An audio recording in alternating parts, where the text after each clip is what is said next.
Assalamualaikum warahmatullahi ta'ala wabarakatuh. Luar biasa tuan-tuan kan, bila kita buat live macam ni tiba-tiba pula putus kan. Jadi sahabat-sahabat yang dimulakan oleh Allah SWT, sekali lagi saya minta maaf. Kita kena bersabar sedikit sebab benda-benda macam ni memang ada banyak ujian dia nak menyampaikan ni. Jadi sekali lagi saya nak minta ampun, minta maaf. Kalau boleh Abang Azizi boleh tak request balik untuk nak bersama dengan kita dekat dalam ni. Saya minta maaf juga kepada viewers sebab memang ada gangguan lah. Memang ada gangguan kan. Sebab baru nak panas ni kan, terus tiba tam macam tu kan. Ya Allah, ya Tuhanku, saya minta maaf. Dan saya yakin dan saya akan teruskan live ni walaupun pun berlaku nanti, kita teruskan juga. Sebab memang tengah-tengah sedap, semput, sebut semua kan, memang crash terus kan. Saya minta maaf sahabat-sahabat, mungkin ada yelah, tak apalah nak buat macam mana kan. Jadi saya nak minta tolong kepada Abang Afarul Afendi, beritahu Abang Azizi kalau boleh request balik untuk kita bersama-sama ni kan. Dan tiba-tiba dia, ya, kita faham kan, kita pun nak buat macam mana. Jadi sahabat-sahabat, saya minta maaf sebab terputus tadi tu. Power line interrupted kan. Sebab apa? Sebab dia first kali dalam kita punya live ni, kita ada words detection. Dia boleh detect words, and then dia boleh detect kita punya face, and dia mungkin akan ada orang-orang yang macam check finder ke yang tengah kan. Jadi kita pun tahulah kan.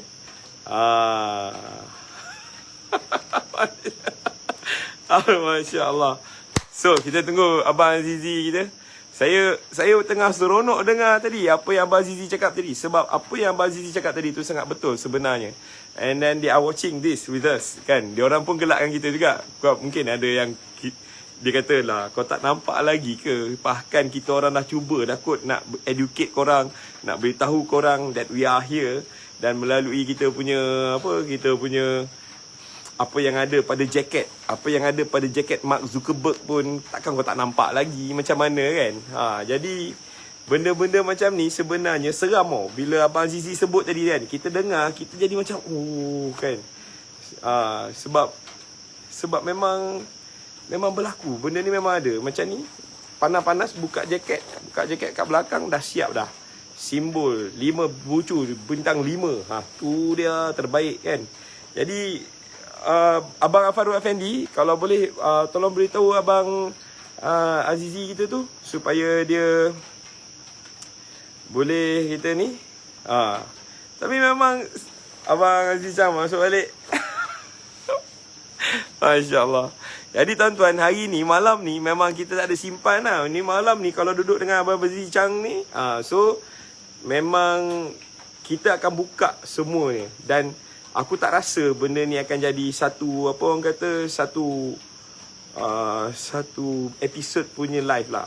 Dia memang akan ada banyak lagi dan lagi, insyaAllah. Okay. So terima kasih kepada mereka yang share benda ni. Dan benda ni penting tau. Sebab apa benda ni penting? Sebab orang kata benda ni penting sebab korang is in this thing. Okay, korang memang dah duduk dalam ni.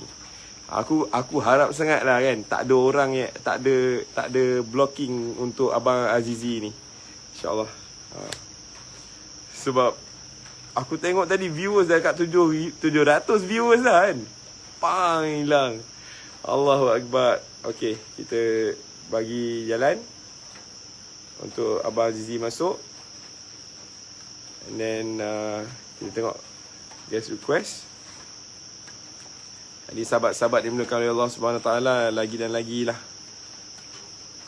Dah Abang Azizi Chang cuba lagi sekali. Ada insyaAllah.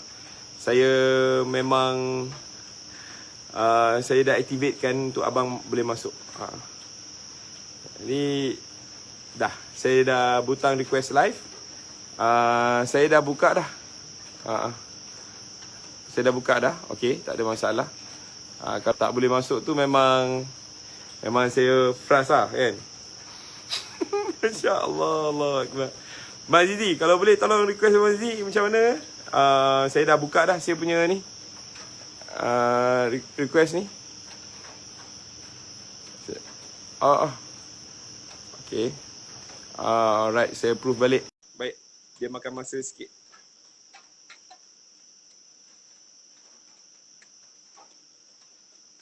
Okay. Alhamdulillah bang. Bersyukur saya abang masuk balik bang. Abang tengah cerita sedap tu bang kan. Ya Allah Akbar. Saya abang cerita bang. Memang dia orang sajalah bang nak potong mood kita tu kan. Saya dah masuk dah tadi tu. Saya dah masuk zone dah tu. Saya dah cakap, memang best ni cerita dia. Bang Azizi, saya minta maaf. Memang ini saya tak tahu lah kenapa. Tapi selalunya saya buat live macam ni tak ada masalah. Tapi malam ni bila Bang Azizi masuk ni kan. Dia banyak sangat dia pergi tadi tu kan. Sampai 700, 800 semua kan. Pergi. Dia terus crash bang. Saya sebenarnya pengalaman saya di blog dan di band dah bermula sejak 5-6 tahun lepas. Ya ke? Apabila saya mula menulis di FB, sebenarnya saya baru lagi join FB lepas hampir 2 tahun. Saya kena blog. Hampir 2 tahun saya kena blog dan saya rasa lebih 10 kali saya hilang akaun dan sebagainya. Dan grup-grup saya Dunia Akhir Zaman, Eschatology 313 semua hilang. And then di hijack. Dan YouTube saya, The Bike Preacher, baru-baru ni kena block 90 hari. Itu sebab saya tiba-tiba masuk FB balik. Sebab saya punya akaun di block 90 hari. Dan sekarang saya beroperasi ada akaun baru bernama Otak Bercahaya. So The Bike Preacher dia demam 90 hari 3 bulan. And then saya dah biasa kena block dan saya tak mustahil malam ni macam-macam dia orang akan buat untuk block kita punya ni. So insyaAllah sebab pada saya semuanya gerak dan rancangan Allah. Sebab itulah ujian dia, itu yang best tu. Nak jadi fighter kenalah ada ujian kan. Saya pun pernah di blog juga sampai 90 hari ni bang. Ni sebab masa tu saya buat gerakan untuk menentang puak-puak yang songsang ni. Jadi macam memang itulah dia. Dan sebenarnya agenda puak songsang ni dia memang ada kaitan dia dengan benda-benda ni sebenarnya. Memang ada. Dan memang kalau kita tulis bab-bab yang tulis ada L, G apa semua tu, dia akan automatic, dia akan detect dan dia akan block kita lah. So itu normal. Tetapi apa yang saya nak sampaikan malam ini, whatever yang akan berlaku dan pasti akan berlaku is also atas izin dan perancangan Allah. Semuanya adalah gerak dan rancangan Allah. Dan disebabkan benda-benda itulah yang akan menjadikan satu kebangkitan kelak. Sebab kalau tak ada benda ni, dia tidak ada, dia mesti ada cause dan dia mesti ada efek.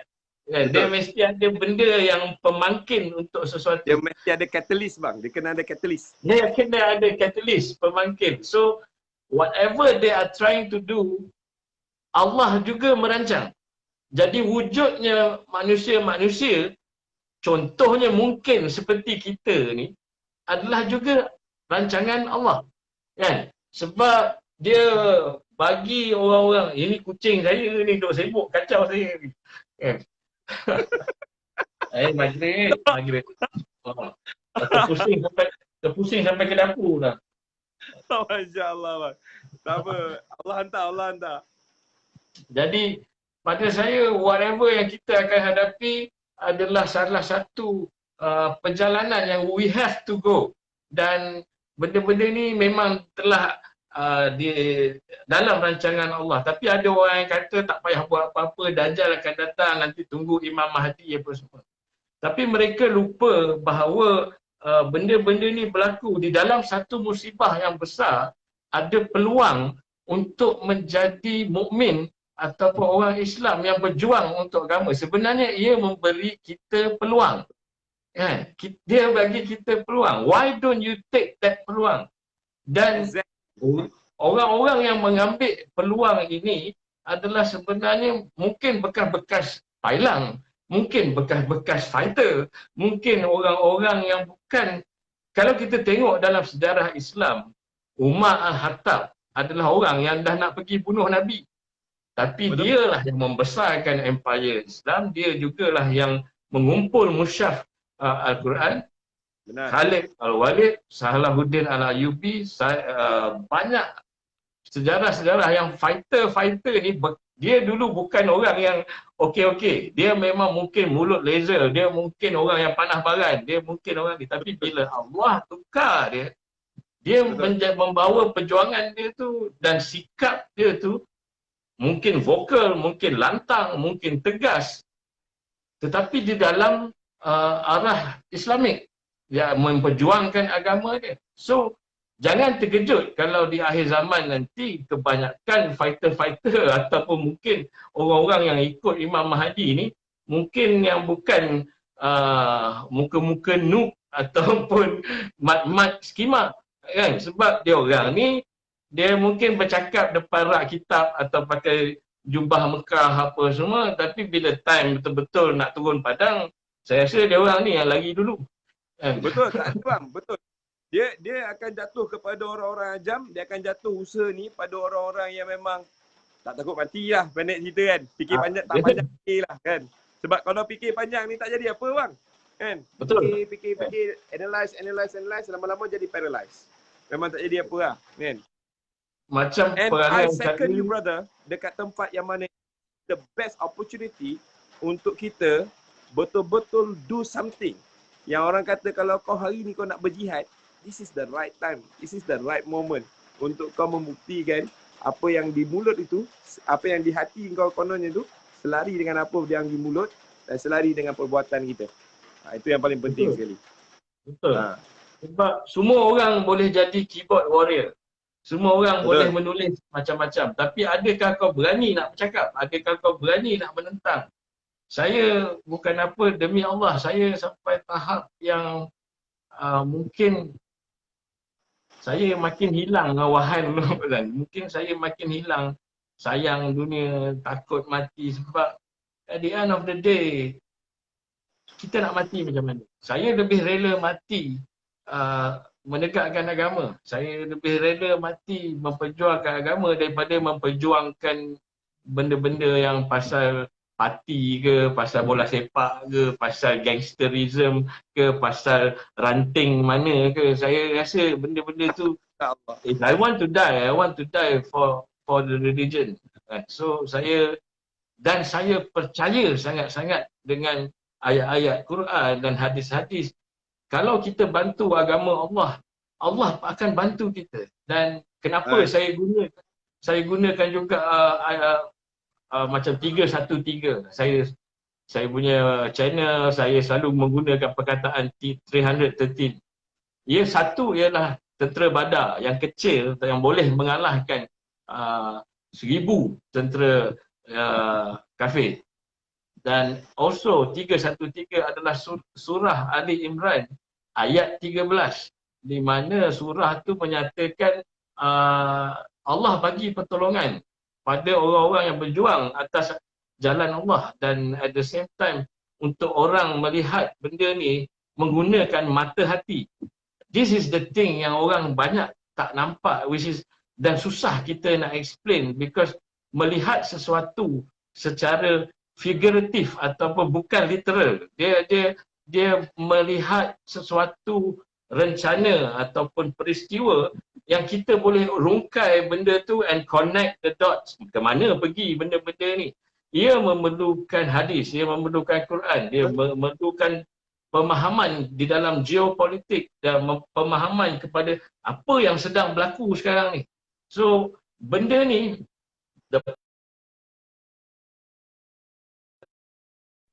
kita kurang mengkaji, and thirdly is masalah English. So kita tidak dapat faham video-video ataupun artikel-artikel yang ada. Jadi kita tak dapat connect. Kita hanya tiba-tiba ini teori konspirasi. Kadang-kadang benda ni bukan teori pun, it's fakta dan siap ada bukti. Dan bukan kita saja yang cakap, tetapi even pengkaji luar ataupun saintis ataupun lawyers ataupun pakar-pakar dekat luar pun bercakap benda ni, tapi sebab dia orang ni tak tahu dan mungkin tak faham, jadi dia terus, orang Melayu ni macam ni lah. Saya buat filem, saya buat cerita dulu hantu fighter, kapal. Cerita saya pelik-pelik daripada orang lain, kan? Tetapi dalam cerita saya sebenarnya ada perjuangan. Kalau hantu fighter tu ada lambang Star of David, ada dialog-dialog dia, ada berkenaan tentang bagaimana kumpulan Ashkenazi, kan, yang sebenarnya nak menjahanamkan semua negara-negara ni ikut style dia. Tapi saya bayangkan dalam bentuk hantu, dalam grup hantu. Tetapi kalau orang yang tahu benda-benda ni, what is Ashkenazi, apa lambang-lambang tu, dia tahu apa yang nak saya sampaikan. Tetapi orang Melayu, dia lebih suka drama Maghrib, benda yang senang. Dia tak nak berfikir, dia tak nak mengkaji dan semuanya. So, these are the problem with bangsa kita. Kita tidak tahu. Bila kita letak simbol Templar, salib Templar, so dia pada dia, ini tak ada apa, ni lambang Britain. Lambang Britain. Dia tak tahu Britain tu sejarah dia macam mana, apakah Templar, apakah Roman Britannica, dan kadang-kadang saya susah nak explain sebab it needs a certain IQ dan ilmu dan intelligence. Sometimes susah. Saya cuba sampaikan kadang-kadang dalam benda yang simple, dalam bahasa yang simple. Tetapi still agak sukar kalau you orang-orang ni yang tiba-tiba masuk komen nak bantai ni, kalau kita check balik profile dia, duk bincang pasal carburetor RX-Z, kan, ataupun game TikTok yang terbaru. Jadi macam mana you nak sedarkan dia orang when they themselves tak sampai benda tu. Tapi kita cubalah. Pada saya Abang Azizi kan, saya nampak sebenarnya untuk menterjemahkan, untuk faham apa yang kita cakap ni, sebenarnya kita kena ada satu aras pemikiran yang agak tinggi sikit, yang mana kita kena mula memahami apakah yang disabdakan oleh baginda Rasulullah. Itu yang paling penting sekali. Yang pertama sekali kena faham apa yang disabdakan oleh baginda Rasulullah SAW, dan daripada apa sabdaan baginda Rasulullah SAW tu kita boleh connect the dots bila mana kita mula membaca tentang fitnah-fitnah Dajjal. Syekh Imran Hussein banyak cerita pasal persediaan untuk menghadapi benda ni. Banyak cerita. Jadi kalau ada membaca sedikit pun sebenarnya dah cukup dah untuk jadi satu bekas bagi menampung apa yang abang cuba sampaikan. Actually kan, masa tadi yang abang, sebelum kita terputus tadi, abang tengah seronok cerita pasal bagaimana di negara luar sebenarnya apa sahaja yang tentang sihir, apa sahaja yang tentang dirancang yang oleh Illuminati, oleh orang-orang, saya sebut je benda ni kan, direct kan, oleh Masons, oleh Freemasons ni, oleh the Knight of Templar ni. Kita bang, kalau kita nak bercerita tentang kepada diorang tentang teori ni, saya yakin dan percaya kita kena bawa diorang dulu. Kita malam ni kita kena bercerita sikit apakah yang dikatakan, sedikit yang abang nampak tentang Masons, tentang apa yang abang nampak di negara luar tu, tentang yang abang nampak coding-coding yang abang nampak ni. Diorang tengah seronok dekat situ tadi tu bang. Diorang dia kata sambung balik cerita yang tadi tu. Sambung balik cerita yang abang bercerita pengalaman abang di negara luar, abang nampak dengan jelas oblik-oblik, and then macam simbol-simbol, and then ritual ritual penyembah iblis ni. Jadi itu dia orang Melayu bab ni dia suka bang. Kita ambil daripada situ dulu, lepas tu baru kita cakap apakah yang dia nak buat sebenarnya, dan baru dia boleh connect sikit. Sebab kadang-kadang dia orang ni macam kain putih lagi tau. Dia orang macam New World Order. Kadang-kadang ada yang bertanya, bang, New World Order ni apa bang? Kan, sebab kurangnya membaca. Dan dia orang ignorance bang. Ignorance ni bukan sebab salah dia orang, tapi sebenarnya dia orang disibukkan dengan benda-benda yang lain. Because dia orang ni tau, actually bila orang tak sedar pun, pihak-pihak ni akan cuba menyedarkan orang, aku wujud sebenarnya. Aku tengah nak buat something kat kau ni kan. Kau kena sedar benda ni kan. Kau tidak tak thrill lah kan. Sebab diorang memang akan bagi hint-hint dalam banyak kisah. Contohnya Superman kan. Superman yang memang kita tengok, wah macam ni kan. Kenapa huruf S? Kenapa Superman? Because it's Samiri. Because it's the person yang akan datang menyelamatkan kau, boleh terbang sana sini, yang boleh buat macam-macam. Implement that in your brain first. For that, senang je dia nak buat kerja nanti. Betul. Itu dia punya konspirasi lah. Itu dia punya bukan teori lah. Tapi memang betul pun. S2 for Samiri kan. Dan saya nak bagi balik ruang ni pada abang. Abang kena bawa balik diorang ni kepada apa yang abang ceritakan tadi. Sebab ramai yang dah excited dah dengar cerita abang tadi. Dan let's start from there. Pengalaman abang sendiri tu. Kesedaran tu. Timbul kesedaran tu bang. Seronok dengar tadi bang. Sebab bila abang cerita tadi tu kan. Saya sendiri rasa macam, rasa best lah. Kan? Saya sendiri boleh relate. Kan? Silakan bang. Okey. Saya balik-balik cerita pasal saya di Scotland. Jadi saya duduk di sebuah hotel, di Stirling Hotel. Dan hotel itu sebiji macam dalam cerita Harry Potter tu. Okay. Dan di dalam bilik, di tepi dinding, semua ada zodiak punya simbol-simbol zodiak, Gemini, Taurus, apa semua. Di atas lantai ada simbol-simbol sihir. Dan benda-benda simbol ni saya mula start belajar apabila saya mengkaji pasal kitab-kitab di bawah Masjid Al-Aqsa yang dicuri oleh Templar ataupun satria perang salib. Jadi apabila Salahuddin Al-Ayyubi menghalau Templar ni keluar daripada Jerusalem pada selepas 660 tahun Templar duduk di Baitul Muqaddis di Jerusalem, Salahuddin menghalau. Dan diorang ni sebenarnya dah duduk lama dekat situ, dah korek bawah Masjid Al-Aqsa. Dan kalau kita lihat surah-surah di dalam berkenaan Nabi Sulaiman apa semua, memang time Nabi Sulaiman inilah dia punca dia, di mana apabila Nabi Sulaiman diberikan mukjizat boleh bercakap dengan binatang dan jin apa semua, maka Samiri ini, karakter Samiri ini muncul dan membuat kitab-kitab yang disebarkan kepada manusia. Dia kata Nabi Sulaiman belajar daripada dia. And this is what yang Freemason, Illuminati ataupun golongan-golongan ni percaya, sebab mereka melihat pada ketika itu pembinaan bangunan bangunan-bangunan yang besar yang dilakukan oleh jin. So mereka menganggap benda ni adalah ancient knowledge ataupun satu ilmu yang sebenarnya boleh dipelajari. Dia orang tak anggap benda ni mukjizat kerana dia telah ditipu daya oleh Samiri ini.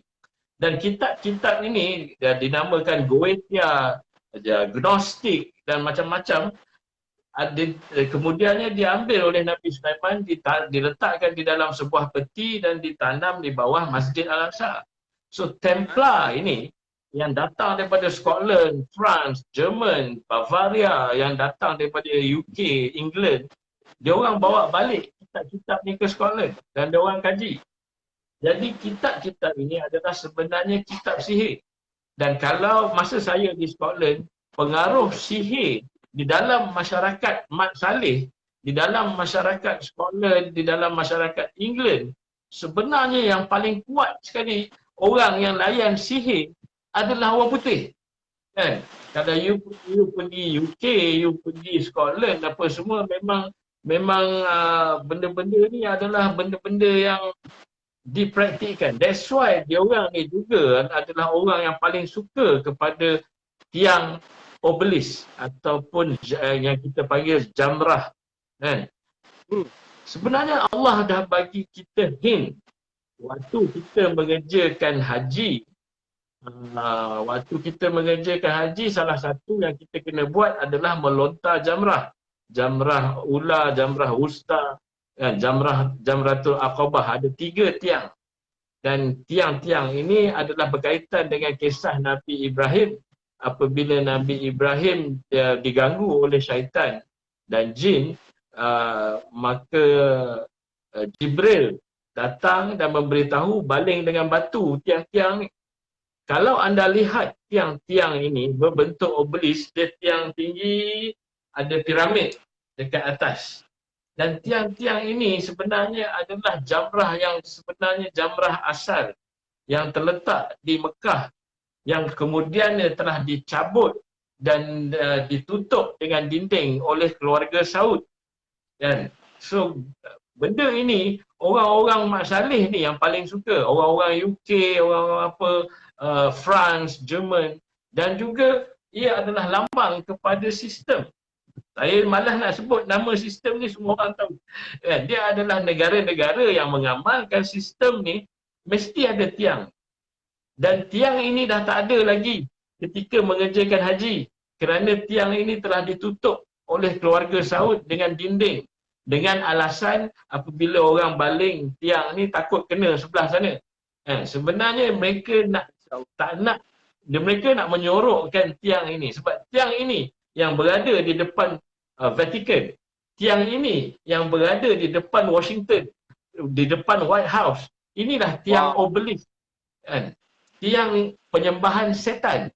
Dan tiang itulah yang Allah suruh kita baling ketika mengerjakan haji. Jamratul Aqabah, Jamratul Wusta, Jamratul Ula. Jadi mereka cuba hilangkan tiang ini supaya kita tak relate. Inilah dia sebenarnya Freemason. Inilah dia Illuminati, iaitu penyembah-penyembah jin, penyembah Dajjal. Di antara kitab yang diambil di bawah apa ni, Masjid Al-Aqsa adalah satu kitab yang bernama Goetia, yang mengajar macam mana nak menyeru 72 jin. Dan benda tu ada di online. Kalau boleh jangan tengok dan jangan baca. Saya just bagi tahu, dan dia orang menyebarkan ilmu untuk belajar macam mana nak kawal jin ni di dalam online. So ini dia Tapi sick. betul. Dan bila kita sebut ni sebenarnya, saya minta tolong kepada viewers, tolong jangan tengok. Sebab bila once you dah tengok nanti, you akan ada intrik untuk nak tengok lagi kan. That's why baginda Rasulullah SAW cakap, memang benarlah akhir zaman ni, segala sihir ni, segala benda pemujaan ni, dia akan timbul balik.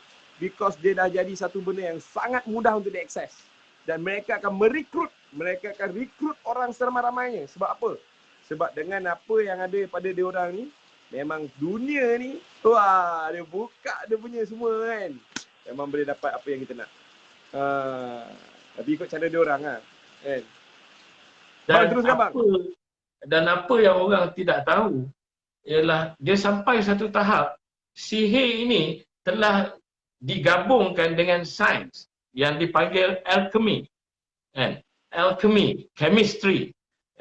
Ia adalah satu gabungan sihir dan sains. Di mana di England ada satu club yang dinamakan Hellfire Club. Hellfire Club ni dianggotai oleh Alexander Graham Bell, yang Thomas Edison dan apa yang Newton apa semua ni. Kalau you tengok cerita X-Men, ada satu yang X-Men yang ada perempuan FBI ni nak masuk di dalam satu kelab.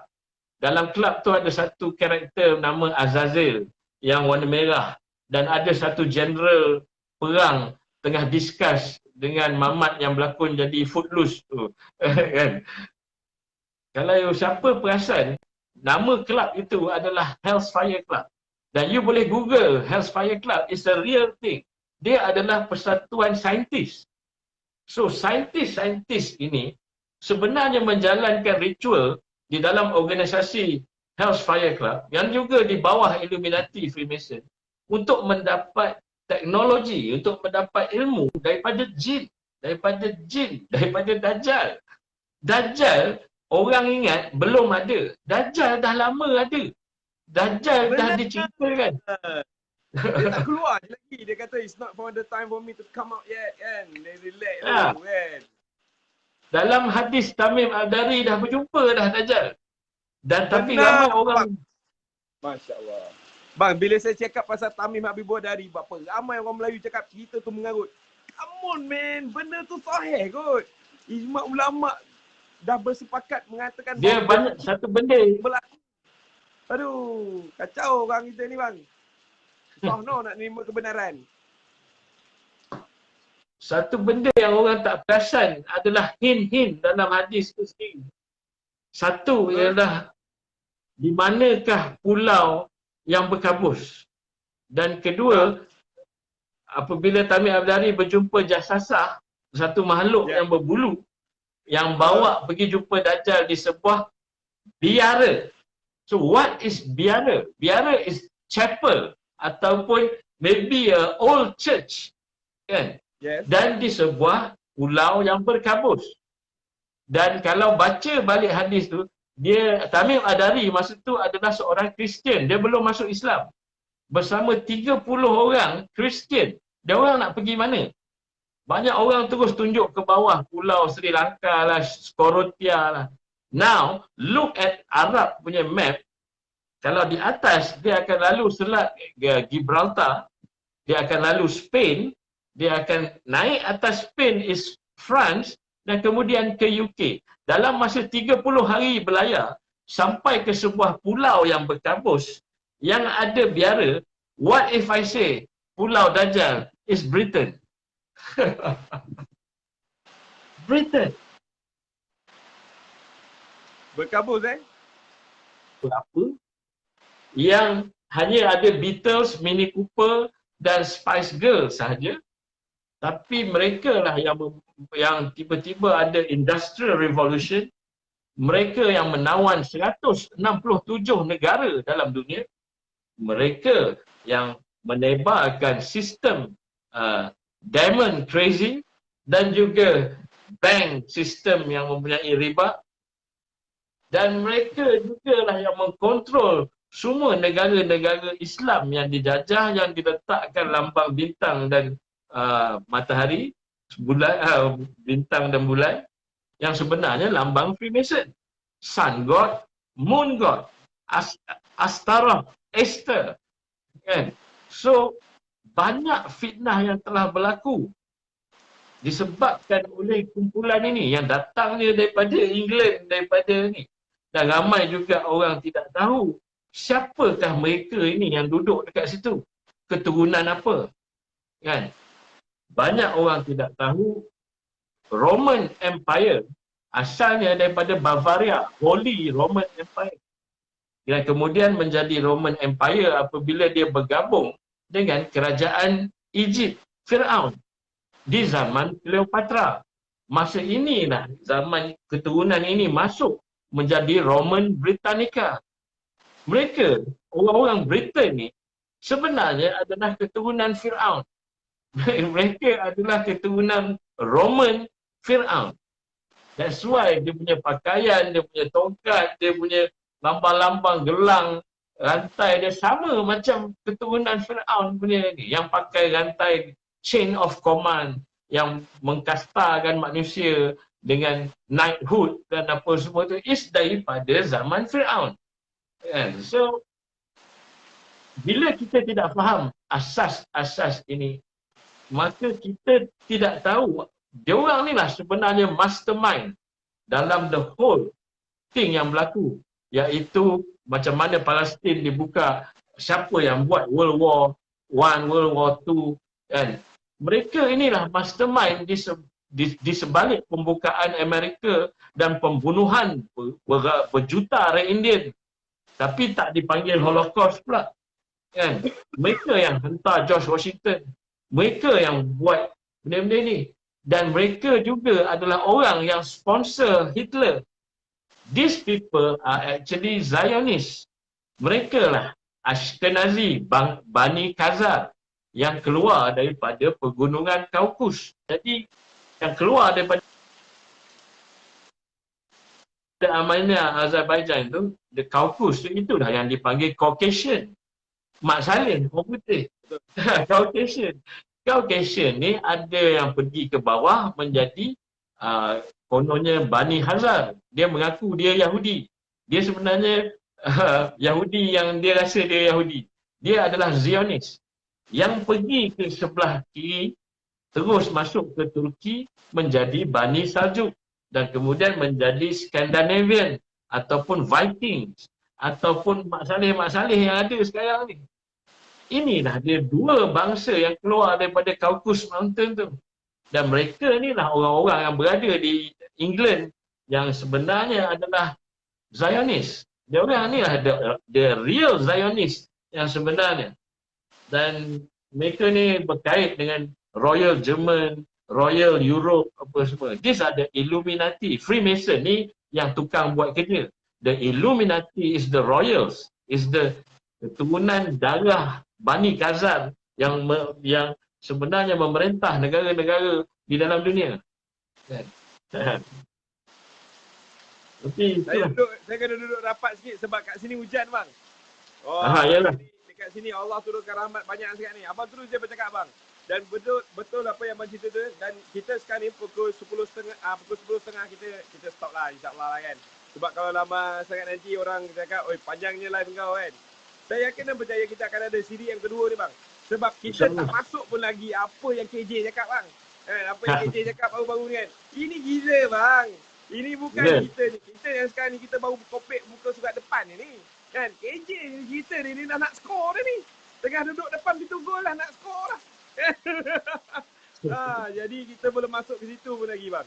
Tapi saya rasa enough information untuk diorang tahu pada malam ni tentang bahawa sebenar-benarnya memang ini adalah satu perancangan yang sangat teliti, yang sangat luar biasa, yang sangat panjang, yang di mana orang-orang manusia yang hidupnya rata-rata dalam 100 tahun lah paling lama pun boleh buat benda ni.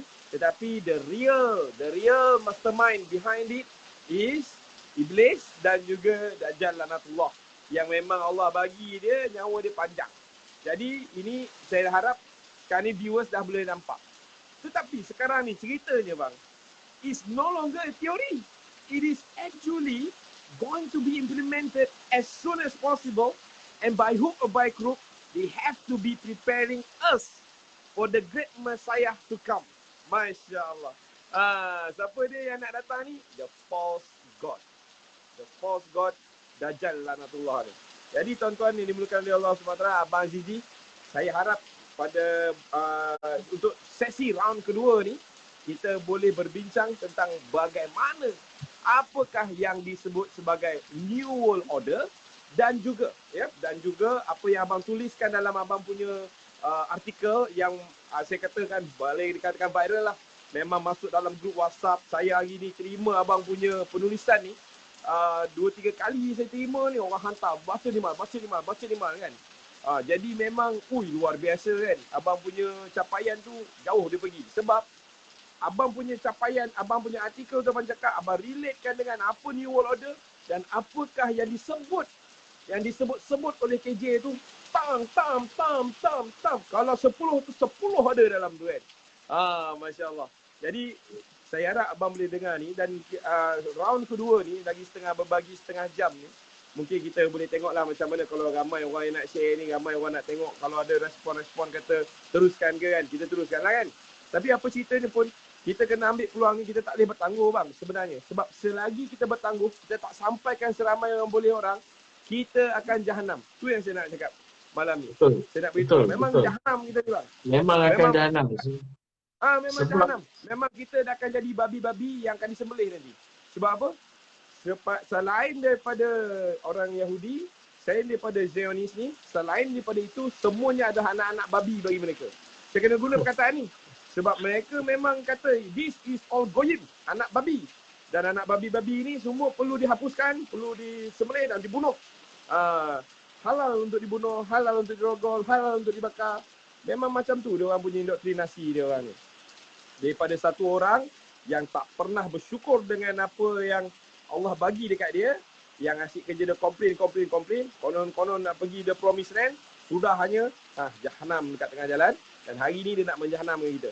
Jadi bang, untuk second round ni bang, apa yang saya nak cuba minta daripada abang adalah, kalau boleh abang cerita sikit pasal New World Order ni, apa yang diorang nak buat tu in a very simple term, supaya sahabat-sahabat kita yang tengok, yang share benda ni boleh faham. Dan yang seterusnya, apakah poin-poin yang KJ sebut ni, bagaimanakah, abang dah tulis dah dalam artikel tu kan. Dan malam ni kita nak bercakap tentang benda-benda ni, dan apa sebenarnya yang boleh, mungkin berbaki lagi 15 minit, mungkin boleh tambah 15 minit lepas tu kita nak cerita apa yang boleh kita buat. Adakah dengan kita bersatu, semua bangsa India, bangsa Cina, yang Melayunya, Kadazan, Ibannya ni, kita bersatu untuk menolak benda-benda yang macam ni. Kerana bayangkan segala apa bang, segala apa yang KJ cakap, segala apa yang benda tu yang dituliskan tu, semuanya bertentangan dengan agama. Semuanya bertentangan dengan agama. Ini dia. Dan memang bertentangan. Dia orang nak kita report antara satu sama lain. Dia nak kita spying on our neighbours. Dia nak kita report pula orang-orang yang supaya kita ni menjadi lebih hijau.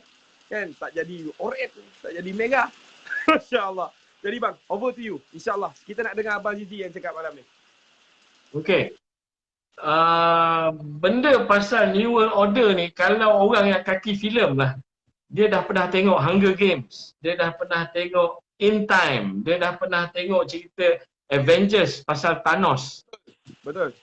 The whole concept of Freemason Illuminati ni daripada dulu, dia menganggap dialah bangsa yang paling bagus dan dialah pilihan Tuhan. Ini adalah bangsa Yahudi dan juga Zionis ni. So dia yang perlu mengawal dunia ni, dan dunia ni perlu dikawal dari segi ekonomi, dari segi manusia apa semua ni perlu dikawal, dan perlu ada sesuatu yang untuk membaiki bumi ni. Kalau dengar macam sebenarnya misi dia orang ni baik, iaitu untuk menyelamatkan dunia. Macam Thanos, dia nak selamatkan dunia tetapi dia bunuh semua orang, tinggalkan sedikit sebab dia nak mereset dunia tu. That's the concept of Great Reset tu, adalah sama macam cerita Avengers Thanos tu, The Great Reset. Iaitu kau kena bunuh setengah daripada orang ataupun control the other half supaya satu sumber makanan, sumber air cukup untuk semua, dan kita boleh mengawal orang untuk taat supaya tidak ada retaliation, tidak ada rebellion, tidak ada orang yang melawan sistem yang aku nak ni, tidak ada ekstremis agama dan sebagainya. That's the whole concept of Illuminati dan Freemason, iaitu mewujudkan satu order dunia baru. So daripada dulu Bush apa semua, Trump apa semua dah bercakap, we need Rockefeller pun pernah bercakap, we need something, a cause, dan kita boleh buat New World Order ni. Maka akhirnya di zaman kita hidup ni bro, rupanya kita yang kena, iaitu dia start dengan COVID, dia start dengan this wabak sebagai alasan untuk for the Great Reset, di mana orang yang pertama sekali bercerita pasal Great Reset ni adalah 5 bulan lepas, Prince Charles, yang sebenarnya mengeluarkan perkataan Great Reset tu, dan masa tu saya terus share. Prince Charles sendiri yang cakap Prince Charles ni yang first kali cakap pasal the Great Reset. Daripada mana? Daripada England. Daripada England. Dia orang ni lah sebenarnya mastermind. They are the real Zionists. Dan dia orang ni nak kontrol seperti mana dia kontrol dunia dengan demokrasi dan bank. Sekarang is the last stage, iaitu total control of human dari segi kebebasan. So COVID dicipta untuk fear mongering. I think you pun ada tulis pasal fear mongering, pasal instrument of fear, untuk menakutkan orang supaya kita sendiri tadah vaksin. Kan? Kita rasa macam we need the vaccine. Padahal ramai je orang yang sehat, dan banyak doktor-doktor yang dah bercakap ada ubat malaria hydroxychloroquine benda dah yang boleh mengubat, tapi dia orang padam, dia orang delete dan dia orang remove ubat untuk COVID yang sebenarnya. Seolah-olah kita perlu bergantung kepada vaksin. Dan vaksin ini juga di syarikat-syarikat ni macam kalau ada orang yang follow saya tahu, semua syarikat ni sebenarnya di-fund oleh Bill and Melinda Gates Foundation. The same thing. The same person yang akan cakap there will be a second wave, a third wave. Yes. 21. Luar biasa. Macam mana dia create Windows, macam mana dia create virus, dan kemudian dia keluarkan Kaspersky, McAfee, Trojan dan apa sebagainya. They create vaccine, they create virus and they give the antivirus. Yes. Exactly. So dia adalah business, at the same time adalah satu part yang di mana di dalam virus ini kita tak tahu, di dalam vaksin ni kita tak tahu apa yang ada. Dan at the same time Elon Musk tengah hantar 20,000 satelit di bawah SpaceX ataupun Starlink project yang akan kontrol 5G. Dan 20 juta ground antenna 5G yang akan wujud. Dan benda ni akan ada kena mengena dengan nanochip dan microchip yang akan ada dalam, dan juga your digital health passport yang akan ada di dalam phone. Dan masa tu semua orang akan pakai 5G punya phone apa semua, di mana kau tak sedar dia juga mengontrol diri kau sendiri, your emotion, your brain wave.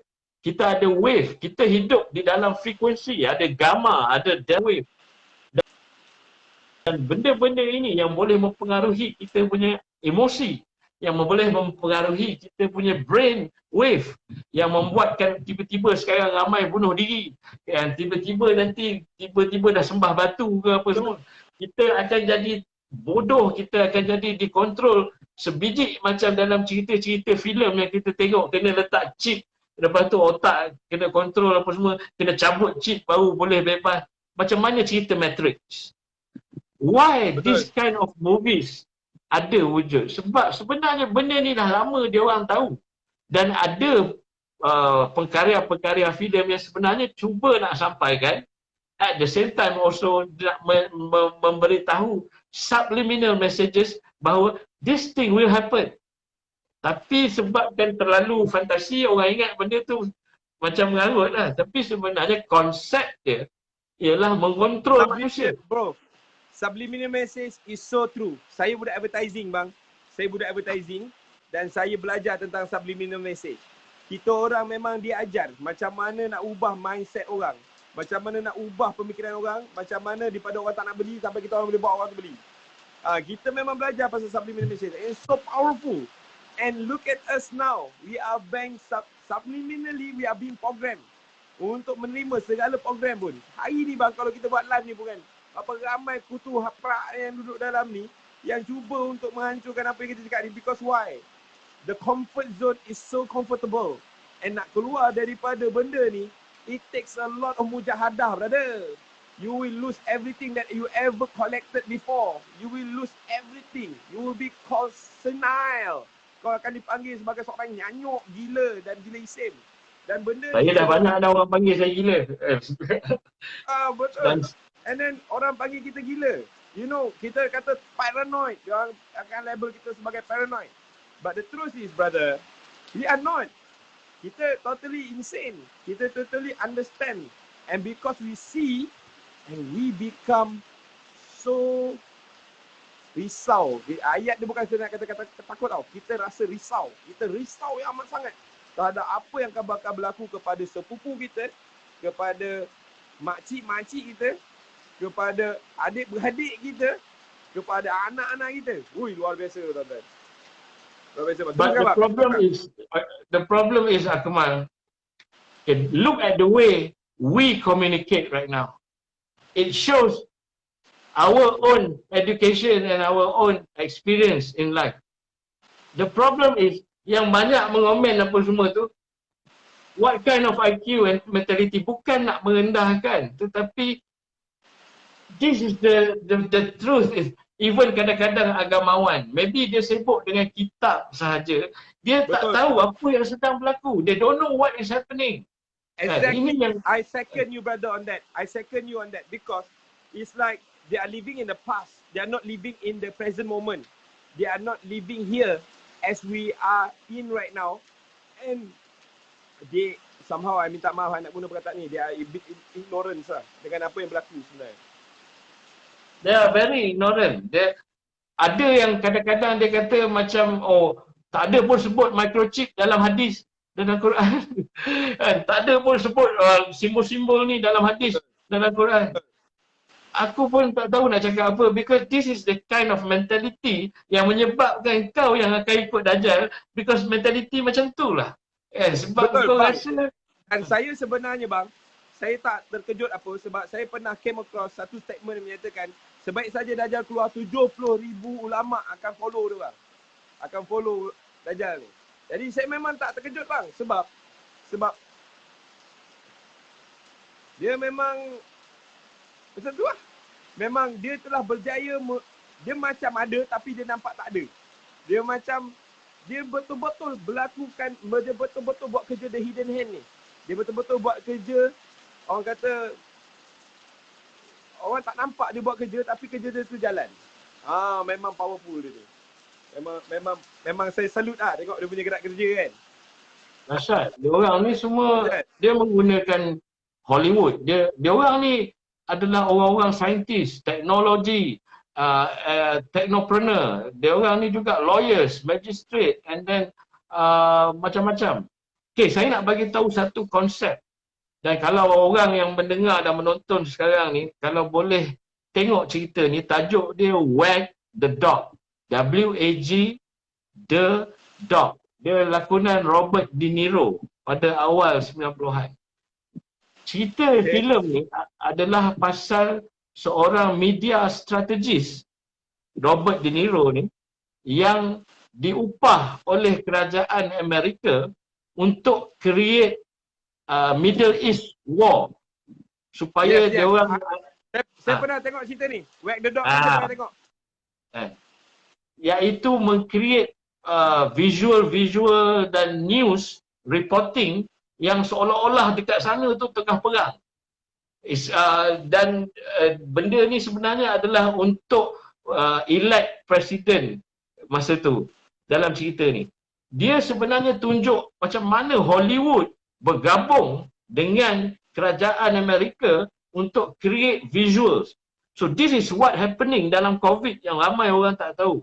Iaitu video-video yang korang tengok dekat Wuhan, yang kau tengok orang-orang mati apa semua dekat Brazil apa semua tu, adalah, saya adalah director filem. Saya director iklan. Saya boleh create scene sebiji dekat Ulu Langat. Saya korek tanah, saya pakaikan bayar ekstra, bayar 10,000 seorang, pakai baju PPE, buat keranda banyak-banyak, kan, isi tak apa-apa styrofoam dalam keranda tu. Lepas tu seorang fotografer pergi tangkap gambar, cakap, kan, oh, kematian yang banyak di Brazil. Kau tak tahu Brazil tu punya besar hutan, mana-mana dia orang boleh shoot benda tu. Dan di Wuhan, pernah tak tengok Blair Witch Project? Macam mana nak tengok yang buat filem tapi macam konon-kononnya filem tu real. Pakai handphone, kan, tiba-tiba ada orang mati kat tepi jalan, tiba-tiba ada ambulans datang, tiba-tiba ada pula polis apa semua kat tepi tu. Do you know that benda-benda ni boleh di-stage kan? Boleh diupah dan boleh di-scene kan? So sekarang mana pergi? Kononnya Malaysia ni banyak orang ni. Mana video-video orang mati dekat Hidayah Maju ke, depan 7-Eleven ke ada? Mana? Mana? Kan? Tak ada. So dia adalah the first impact tu dah sangkut dekat kepala otak. Is impact, is brain printing. Dia dah print dalam otak bahawa dia orang ni semua pakar psikologi bro. Dia orang ni lah yang mencipta subjek-subjek psikologi tu. Kan? Counter psychology, conditioning, apa semua yang marketing yang kita belajar, advertising kan. Dia orang ni yang ajar benda-benda tu. Conditioning. And one more word that is so powerful right now my friend. Kalau korang teruskan share ni, aku akan share word ni dengan korang. Kalau sampai 1000 kau akan sebut benda ni. The word is fear. Fear. Dah sampai 1K dah. The word is fear. The word is fear. Fear is something that is so deeply wired inside our brain that whatever you fear will becomes you. Apa saja yang kita takutkan ni akan bentuk hidup kita jadi macam tu. What they are really using is fear, brother. They are using fear. Sebenarnya bila kita dah masuk benda macam ni kan, dan aku nak beritahu kau bila dengar abang cerita tadi pasal abang kata kenapa banyak movie keluar macam ni kan. Aku terfikir balik masa tadi, macam masuk satu ilham lah. Sebenarnya, kenapa diorang buat banyak-banyak movie tentang apa yang diorang boleh buat, apa benda cerita yang diorang buat ni kan. It is actually not just to condition you, but secara jujurnya adalah untuk memberitahu kita bahawa sesungguhnya this is what's gonna happen. As you perceive it, as you believe whatever you are seeing, and nanti dia akan jadi lebih mudah untuk implement all these things. Itu satu. Yang keduanya, apa yang aku dapat masa kau cakap tadi adalah, bila dia orang buat benda tu, bila dia orang reka benda tu, dia orang nak beritahu satu benda je. That we are being monitored and dikawal oleh mereka ini untuk act accordingly bila benda tu berlaku. Dia bukan sahaja nak tanam tau. Dia nak kita respond accordingly to what they want. Kau ada tengok tak satu benda yang diorang cakap macam dalam Spider-Man, The Homecoming. Kau ada tengok Spider-Man Homecoming? Homecoming tu dia buat apa tau? Dia tak buat the real thing pun. Dia cuma gunakan projector je. Projector tu pun kan orang dah terima macam-macam dah. Dan lagi Illusion. satu hologram. Hologram pun is something yang memang very powerful, yang orang hari ni orang dah tak boleh nak bezakan. What is in the movie and what is in the real thing. Orang tak boleh nak beza. Dan lagi satu kan, bila mana orang macam Azizi ni bercakap, bila mana orang macam Akmal ni bercakap, apa dia orang cakap, ini dia banyak tengok movie ni. Bila dia banyak tengok movie, yang masuk dalam kepala dia tu adalah apa yang disarankan oleh movie tu. Tu yang dia bercakap tu ni, banyak sangat tengok wayang dia orang ni. Tu sebab dia orang bercakap macam ni. So it's a kind of like, you know, dia beritahu kau apa dia nak buat, but at the same time dia akan membuatkan kalau kita bercakap tentang apa dia orang nak buat tu, kita akan dicop sebagai orang yang paranoid ya. Saya nak tambah sikit. Boleh. Yang kenapa dia orang buat filem-filem tu juga adalah untuk mencipta golongan-golongan yang akan cakap macam apa you cakap tadi. Maksudnya, alah benda ni dalam movie, benda ni teori konspirasi. Betul. Sebab dia dah sediakan jawapan tu awal-awal. Betul. Sebab dia cakap, kau banyak sangat tengok movie Mal. Itu sebab otak kau jadi macam ni. Kau tengok banyak sangat X-Files tu. Kau tengok banyak sangat cerita The Insider's Job ni. So itu sebab kepala otak kau jadi macam ni kan. Aku macam, no berang. Bukan sebab aku tengok movie tu. Sebab aku membaca. Lepas tu baru aku nampak sebenarnya apa yang nak buat adalah conditioning kau untuk bercakap macam ni. Bila aku bercakap tentang kebenaran. Kau tu cakap, kau banyak tengok movie lah. Macam like, Betul. saya pun tak tahu cakap apa bang. Ya, dia nak mencipta golongan yang akan rasa macam ini semua movie. Inilah yang sekarang menentang orang-orang macam kita. Kan? Sebab dan tambah pula saya ni pun pengarah filem. Kan? Tapi sesuatu yang dia orang lupa, the whole planning dia orang ni is actually based on storytelling. Dia adalah dibuat oleh pakar-pakar penulis cerita, oleh Hollywood, oleh visual effects, oleh saintis-saintis dan semua. Dia orang sendiri menggunakan orang-orang macam ni. It's all about imagination. So hanya orang yang ada high imagination yang boleh nampak mana dia orang nak pergi. That's why orang macam saya, macam awak ataupun Ustaz Auni.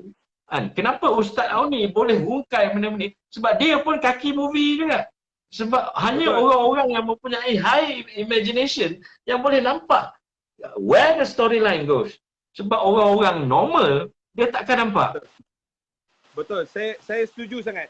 And imagination is something that is rarely used right now. Orang hari ni, kalau you perasan sekolah, kalau you perasan sistem pendidikan, diorang tak menekankan kepada imajinasi.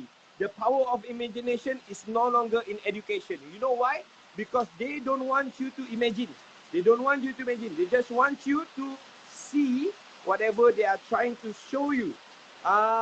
So mana cerita imagination sekarang ni? Mana ada? Tak ada.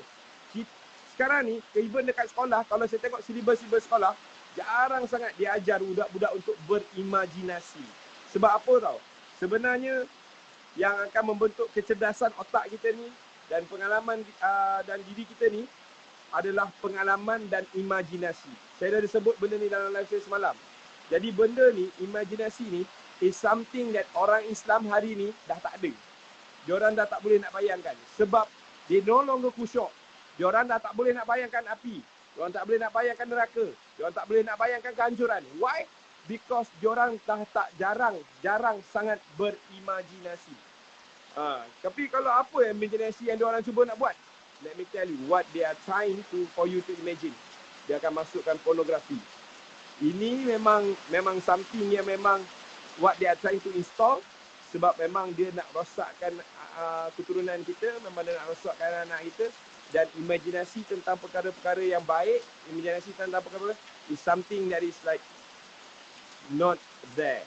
Diorang memang gagal lah bang. Saya cakap kan, kalau nak suruh imagine, kita boleh nampak sejauh mana imajinasi diorang.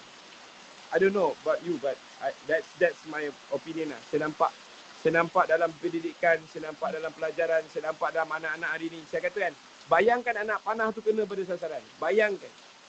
They cannot. Diorang tak boleh. Diorang macam benda tu asing bagi diorang. Even bagi ibu bapa pun saya cakap kan, you kena imagine your son jadi anak yang baik. They don't have that collective thing. Diorang tak ada kekuatan nak berimajinasi tu. They don't even know where to start. Lack of imagination ni juga yang menyebabkan diorang tak faham tentang Dajjal. Diorang tak faham tentang perjalanan akhir zaman because diorang tak ada imagination that Dajjal itu boleh menggunakan teknologi. That Dajjal itu boleh mempengaruhi minda semua orang sampai 2/3 umat akan mengikut Dajjal. Dan diorang tak relate benda-benda ni dengan hadis, dengan Quran. Sebenarnya dah banyak dah hint dah. Kan? Tetapi diorang ingat Dajjal ni macam monster. Betul. Kan? Betul. Diorang ingat Dajjal tu macam besar, tinggi, besar. Macam raksasa datang kan. Diorang ingat macam tu tau. Lepas tu Dajjal pegang sangka. Dajjal pegang sangka kat sebelah sini kan, neraka. Sebelah sini syurga kan. Kau nak masuk dalam syurga aku. It is not. But do you know one thing, Akmal?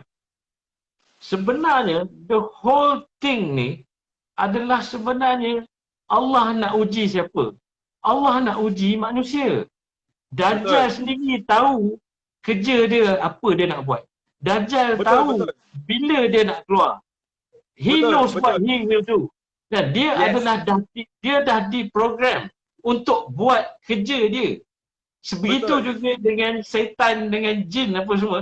They know that they have to do certain thing. Yang sebenarnya hidup di dalam dunia ni yang diuji adalah manusia yang berfikir. Akala tafakkaru, akala takidu. Tidakkah kau berfikir? Tidakkah kau menggunakan akal? Kan dalam Quran sebut. Jadi kenapa apabila kita berfikir dan kita menghuraikan benda-benda ni, ada orang yang tak boleh terima sebab dia tidak mahu berfikir. The problem with kita adalah tak nak berfikir. Kita tak nak menggunakan akal. Kita hanya dan dia nak Quran dan hadis tu terang sebiji-sebiji. Kalau ada nanochip kena tulis apa qalu nanochip. Mana ada keluar macam tu? Betul. So, Bang Zizi, sekarang ni ramai ada viewer yang cakap kan, bagi solution dia kata. Saya dah nampak dah. Sekarang ni dia orang kata, okay, enough of that thing, dia kata kan. Sekarang ni what's the solution? So Abang Zizi, I want you to share your solution in dalam menghadapi apa yang bakal dilakukan oleh mereka ini melalui program the green card of medical green card tu whatsoever benda yang abang tulis tu kan. Jadi what is that you have in your mind how we can solve this and how we can stop this from happening dalam Malaysia ni, because diorang dah tahu dah, okay, I read your article brother and I feel the same about you and I do feel worried about my family, about my children and everything, but apa jalan keluar kita? Apa jalan keluar kita? Jadi kalau boleh abang share sikit sebab sekarang ni kita dah secara tak sedar bang, sekejap je kita dah berkudara selama 1 jam setengah bang kita sembang. But I really enjoy talking. Diorang pun macam mana ni kan? Nak buat apa ni? Diorang dah risau dah ni kan? Nak buat apa ni kan? Jadi boleh bang, abang share sikit. Nanti abang nak share sedengar bang, and then saya akan sharekan sikit apa mungkin bukanlah solusi muktamad, tapi antara solusi yang boleh kita buat insya-Allah. Dipersilakan Abang Azizi, insya-Allah. Okay. Bismillahirrahmanirrahim. Assalamualaikum pada semua yang menonton. Ini adalah soalan yang lazim, apakah solusinya? Sebenarnya banyak kali saya dah bagi tahu solusi dia apa dia. First kali ialah kesedaran. You tak akan bertindak atau berbuat apa-apa dan tidak mampu berbuat apa-apa tanpa kesedaran. So Consciousness, awareness, consciousness dan faham. Dan benda tu perlu di-share, perlu disebarkan, perlu diberitahu pada keluarga, kawan-kawan, apa semua. Dia sesuatu revolusi ataupun tindakan hanya akan berjaya bila kita sedar apa yang bahaya kat depan, apa masalah yang depan. So first kali adalah menyebarkan kesedaran, awareness dan faham apa masalah. Kedua, ialah bersatu. It's time now that semua professional, iaitu doctors, lawyers, apa sahaja profession Muslim kena bersatu. Even orang-orang yang sebenarnya orang kafir pun ada yang menentang benda ni di seluruh dunia. Ada banyak kan. So we have to unite and betul-betul bersuara. Kita perlu ada bergabung di dalam satu NGO. Seperti sebenarnya sekarang ni saya tengah berhubung dengan beberapa saintis, beberapa doktor, lawyers dan ustaz-ustaz dan ulama-ulama yang bersependapat dengan saya. And we are actually going forward untuk menyuarakan benda ni secara vokal dan secara ni. Dan we need all these people to unite.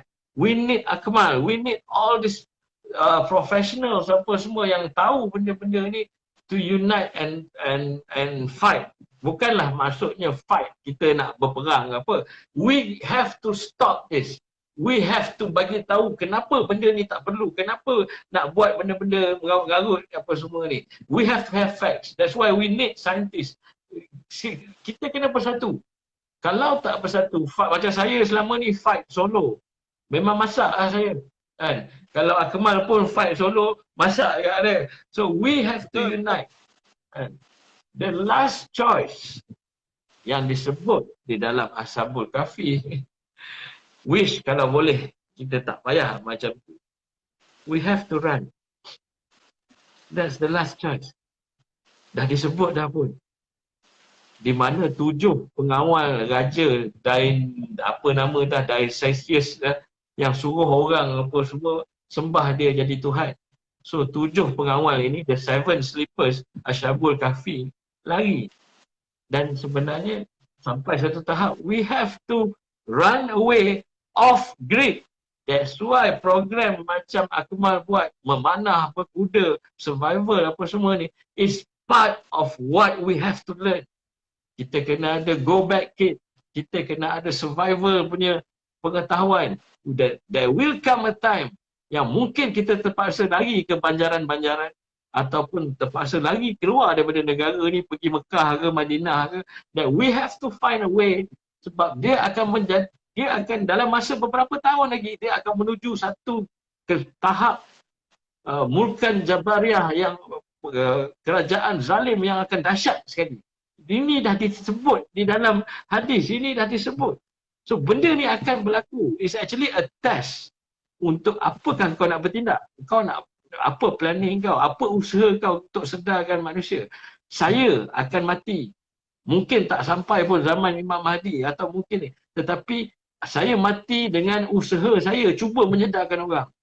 Saya rasa itu Allah akan nilai di sana. Akmal mati dalam keadaan cuba menyedarkan orang.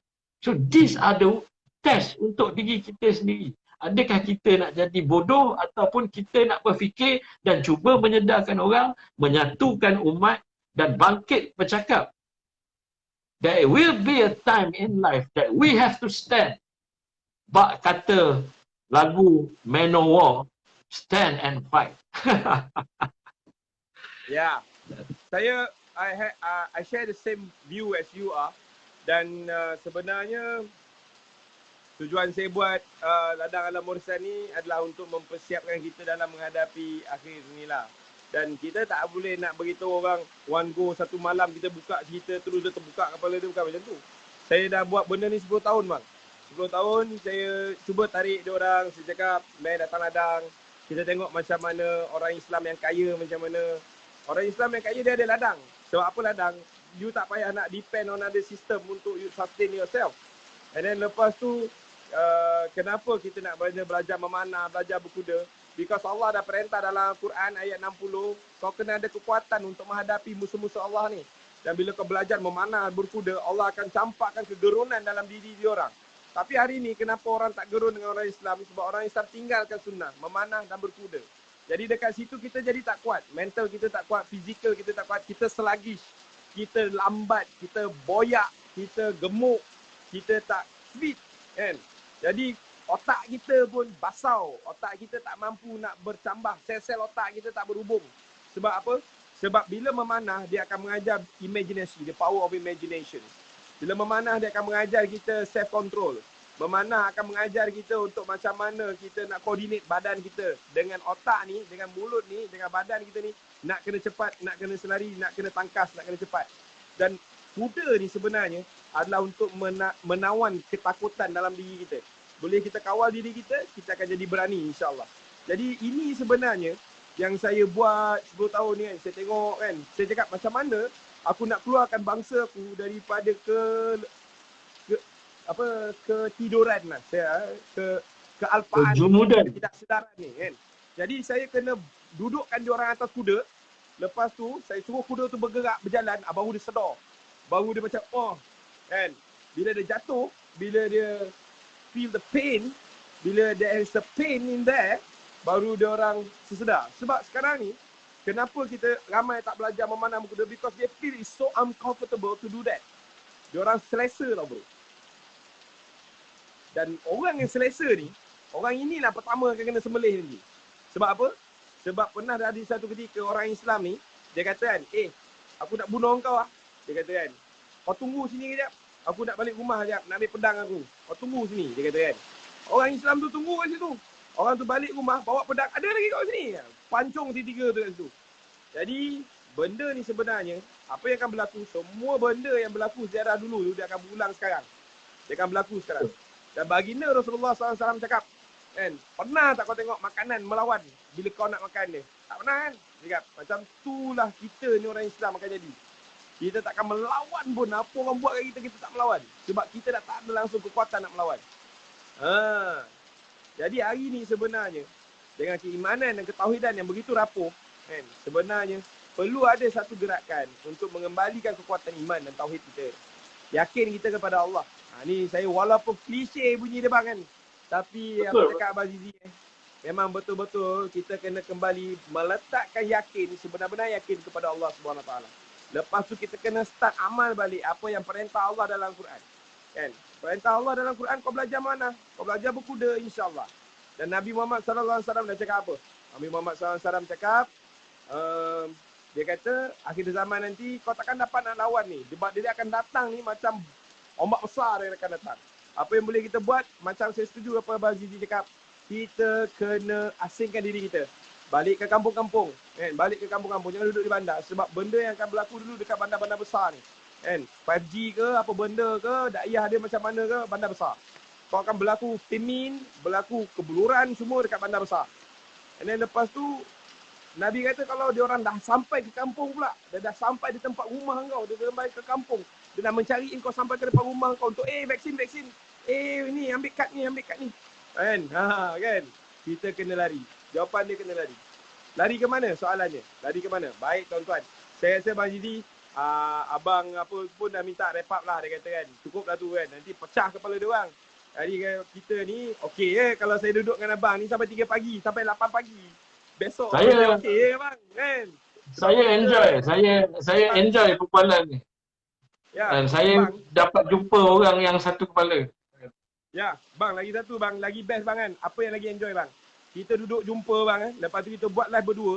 Lepas kita lukis timeline bang. Dia orang tak nampak timeline.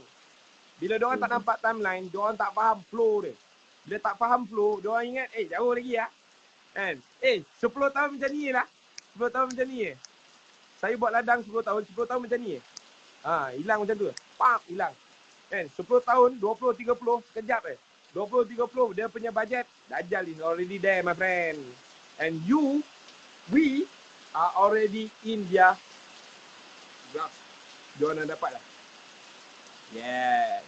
So, Bang Zizi, last words kepada viewers kita sebab kita nak berhenti pada pukul 10.45. Kata-kata terakhir bang. Sebab saya yakin dan percaya lepas ni insyaAllah kalau kita tak kena block 90 hari, kita akan berkudara lagi lah insyaAllah kan. Tapi aku rasa macam tak tahulah macam mana kan. Aku harap tak lah kena block kan. Tapi bang, pesan terakhir bang. InsyaAllah. Okey, saya rasa benda ni time dia dah tak lama.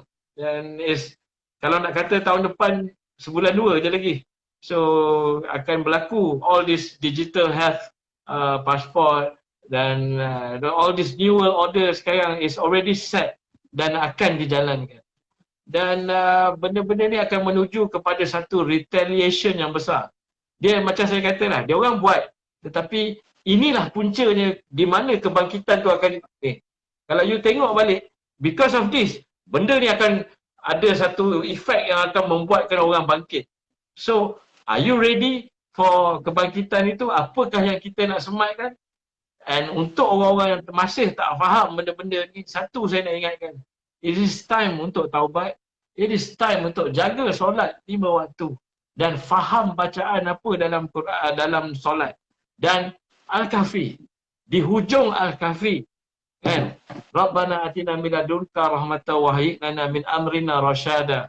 Ayat yang 10 itu adalah doa. Macam mana kau nak nampak semua ni, macam mana kau nak tahu fitnah Dajjal dan otak, sel-sel otak dugro kau berhubung, adalah kau amalkan Al-Kahfi dan ayat 10 itu adalah doa yang kau selalu baca doa tu dan sebelum kau bagi salam. Allahumma inni a'udzubika min azabil qabri wa min azabil jahannam wa min fitnati mahya wa mamat wa min syarri fitnati masihi ad-dajjal. Selalu baca ayat tu, doa tu sebelum salam. Maka insya-Allah jaga solat, doa, zikir, faham bacaan dalam solat dan amalkan Al-Kahfi. Insya-Allah kau akan rasa sendiri benda tu kau boleh nampak dah semua. Itu je lah pesan ni. Masya Allah. Luar biasa bang. Memang betul tepat sekali apa yang abang cakapkan. Dan memang itu adalah satu benda yang sangat praktikal yang semua orang boleh buat. Bang Zizi, terima kasih banyak. It's an honor having you on air today. And it's really awesome. Saya rasa sangat berkobar-kobar. Dan kata-kata abang telah membuatkan saya rasa macam aku kena teruskan perjuangan ini insya-Allah untuk menyedarkan. Teruskan bro, you are on the right path. Yeah, you are on the right path. So are you brother. And I hope that 940 orang yang tengok kita ni, insya-Allah tuan-tuan, sama-sama kita ingat akan mati. Kerana apa? Semua orang akan mati. Tapi nak mati tu biarlah bergaya. Janganlah mati tu cara yang macam alamak kan, tak ada style lah mati kan. Mati biarlah mati dalam iman, mati biarlah berjuang. Dan apakah itu perjuangan? Perjuangan itu adalah pelaksanaan kata-kata. Jadi saya nak ajak tuan-tuan untuk sama-sama berjuang untuk diri kita, untuk family kita, anak-anak kita, untuk agama kita, untuk bangsa dan tanah air kita insya-Allah. Jadi semua orang akan berjuang. Beza kita dengan binatang ni adalah ayat perkataan perjuangan. Ya, binatang ni tak ada perjuangan. Ada hidup sekadar hidup kerja sekadar kerja je. Jadi tuan-tuan, terima kasih kerana bersama dengan kami pada malam ini. Andai ada salah dan silap kita minta ampun, minta maaf. Tapi tujuan kami ini murni. Kami menyayangi anda sepenuh hati sebagaimana kami sayang diri kami sendiri. Dan kami letak nyawa kami dekat sini sebab apa? Sebab tidaklah beriman seorang Muslim itu selagi mana mereka tidak sayang dan kasih kepada Muslim yang lain sebagaimana dia kasih dan sayang pada diri sendiri. Tuan-tuan, kalau saya nak anak-anak saya selamat, saya nak anak-anak tuan-tuan pun selamat. Kalau saya nak diri saya ni selamat, saya pun nak tuan-tuan yang 917 orang yang tengok live ni pun selamat juga insya-Allah. Jadi tuan-tuan, dia bukan tentang agama pun. Kalau kau tak nak berfikir pasal agama, kalau kau allergic sangat dengan perkataan agama ni, dia bukan tentang agama. Dia ada tentang pencabulan hak asasi seorang manusia to the level of the highest level of degree. Cuma benda tu, dia buat benda tu nampak murni. Dan ini kita kena sedar bahawa sesungguhnya yang kelihatan murni itu tidak selalunya betul. Masya Allah. Jadi tuan-tuan, terima kasih banyak kerana bersama dengan kami. Akhir kata daripada saya, Muhammad Akmal Muhammad Daran dan Abang Azizi kita, kan, di alam warisan ini tiada ketakutan. Ya. There should not be any fear. Because the fear should be towards Allah Subhanahu Wa Taala. Ya. Di alam warisan ini tiada ketakutan, tiada hasad dengki, tiada kebencian. Yang ada di alam warisan ini hanyalah keberanian dan kasih sayang. Selamat datang ke alam warisan. Assalamualaikum warahmatullahi wabarakatuh. Abang Azizi, I love you so much. Thank you so much for being here with us. Thank you. Sampai kita berjumpa lagi, bang. Assalamualaikum. Assalamualaikum.